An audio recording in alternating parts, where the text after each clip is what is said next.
delegation of the Syrian Arab Republic agrees on Moscow principles with 5 opposition parties.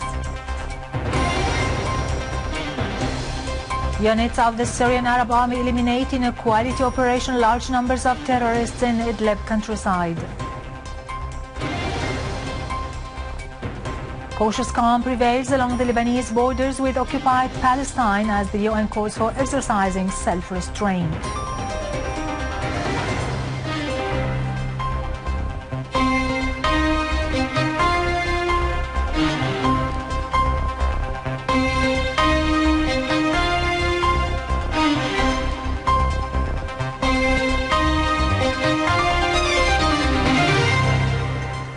Good afternoon, ladies and gentlemen. This is Yarado Krikorian with the news in English.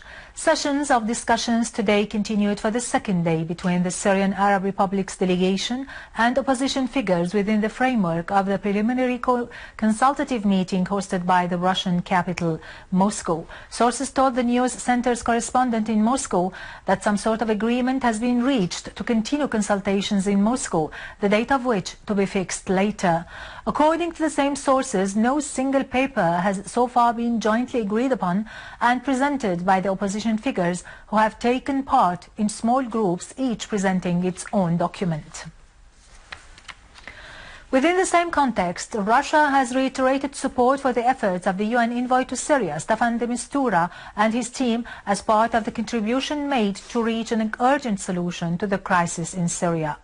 The Russian Foreign Ministry said de Mistura informed the Russian President's Special Representative for Middle Eastern and African Affairs, Deputy Foreign Minister Mikhail Bogdanov, in a telephone conversation of the results of the contacts he made with various Syrian sides aimed to ensure a freeze of fight in the city of Aleppo.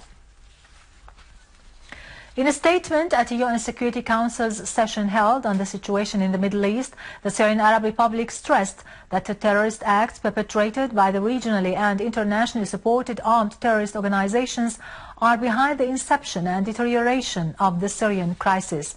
The statement delivered by Councillor Haidar Ali Ahmed pointed out that the Syrian government has recruited all potentials in order to meet the necessary needs of all the citizens who have been affected by the crimes committed by the armed terrorist groups.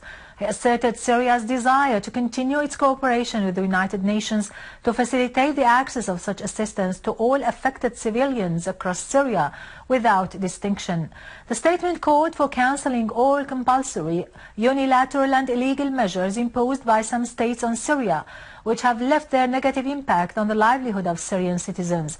It also called for detailed lists of the assistance that entered various areas of the country across the borders, which would clarify the sides that have received them, as information indicates they have been delivered to the terrorist groups. The statement called on Turkey to stop using the unofficial border points in allowing the terrorists and their weapons into Syria, and on Saudi Arabia to stop using the border outlets used by OCHA to provide weapons and assistance to Jabhat al-Nusra and other terrorist organizations. Syrian Arab Army units continued to target terrorist dens and hideouts in several areas across the country, killing large numbers of them and destroying their weapons. In Damascus countryside, several terrorist dens were destroyed in Douma area, killing and wounding several terrorists.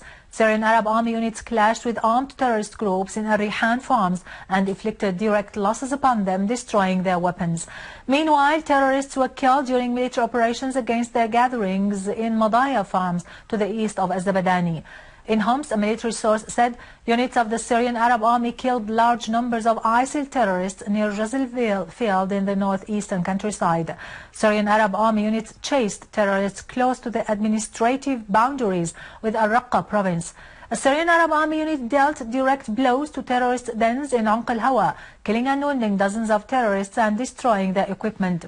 In Jub al-Jarrah area, military operations eliminated 2 terrorist groups in Sahrij. In Latakia, the Syrian Arab Army killed as many as 30 terrorists in a military strike against their den in Abu Christine farm in Latakia northern countryside. Several other terrorists were wounded. A car equipped with a heavy machine gun, a rocket depot, and contained 17 Grad rockets and 37 Katyusha rockets that were slated to be used in terrorist attacks against residential areas in Latakia were destroyed in the operation. In Idleb, Syrian Arab Army units carried out a series of precise operations against hideouts of terrorist organizations in Idlib province. Scores of terrorists were killed in Abu Zuhur and Tel Salma, while more terrorists were killed in the villages of Majreen, Al-Hamidiyya and Talab. Syrian Arab Army units also killed terrorists and wounded others in Al-Bara village in Jisr al-Shughur area. Tens of terrorists were killed during military operations in Khan Sheikhoun area, Tabish village.